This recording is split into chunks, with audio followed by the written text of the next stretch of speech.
Сыктывкаре перенесут памятник чернобыльцам. Об этом накануне сообщил главный архитектор столицы Владимир Рунг в эфире программы «Касается каждого», в которой обсуждали сквер перед первой школой. Именно там сейчас находится памятник жертвам трагедии на Чернобыльской АЭС. Сам сквер городские власти хотят благоустроить. Летом разработают финальный дизайн-проект объекта, а затем там появится место отдыха с детскими и спортивными площадками. Памятник же обретет новый дом в более подходящем месте.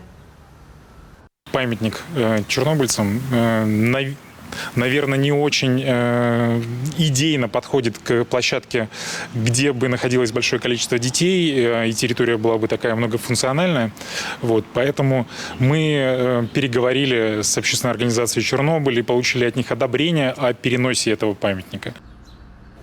Новый дом памятник обретет тоже по улице Чернова, напротив здания Министерства образования в аллее «За вечным огнем». Идейно, по словам Владимира Рунга, это подходящее и достойное место, ведь эту аллею называют аллеей героев.